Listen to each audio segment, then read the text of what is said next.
Riyadh denies Macron's charge that the kingdom held the Lebanese Prime Minister Saad al-Hariri captive last November. In an interview last week, the French president said, "I remind you that the Prime Minister was held in Saudi Arabia for several weeks." The Saudi foreign minister has called Macron's comments untrue, adding the kingdom would continue to support Lebanon's stability and security. Hariri's resignation, read out on television from Saudi Arabia, came as a shock even to his closest men. At that time, Lebanese officials accused the Saudis of holding Hariri hostage. Well, in Saudi Arabia, there's a saying that a sin concealed is a sin half forgiven. In this case, with Macron coming out in public and saying that the Saudis had sinned by imprisoning falsely the Prime Minister of Lebanon, I think that the Saudis are enraged because their sins are now out in the open for all to see and to talk about. And I think that's what's got their anger up, that someone has challenged them.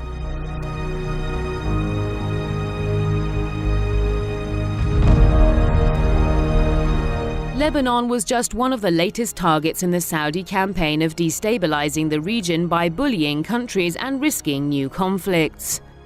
The war the kingdom waged on the poor country of Yemen is a case in point. The Saudis have made a cascade of critical mistakes in recent years, but never took responsibility. Their destroying role in Iraq and Syria is now an open secret, yet the House of Saud is in total denial. The kingdom's support of the Palestinian cause has turned out to be sham and hypocrisy, as it has secretly forged ties with the Israeli regime. And again, to save its global image, the kingdom does not make it public.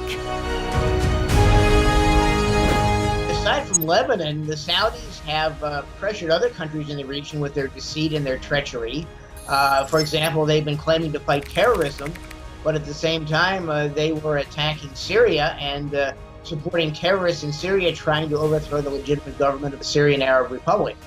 The kingdom itself, Saudi Arabia, has also been sending arms and ammunition and supporting terrorists in Iraq. And they did the same thing in the dismemberment of Yugoslavia, which, while not part of the Middle East, is close enough. And of course, the Saudis were, I think, behind a large bit of the uproar in Libya when Muammar Gaddafi was overthrown and murdered.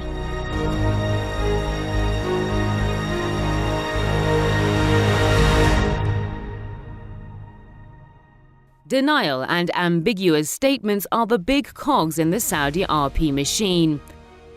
A slew of unanswered questions about the fate of the Saudi crown prince confirm this. Has he been killed, injured, or gone into hiding? What is behind his month-long absence? The prince has not been seen in public since the shooting incident near the royal palace on April 21st. It's another example of Saudi deceit, failure to address reality, and failure to come to terms with internal politics in the kingdom. I think that Mohammed bin Salman has antagonized far too many people, and he's either alive and seriously wounded or has been dead since April 21st. Nobody seems to know until somebody else talks. And so far as I understand it, the information that's come out has been leaked from the palace itself. With heavy media censorship and a cloak of secrecy over the House of Saud, looking to Riyadh would be the worst way to get the truth.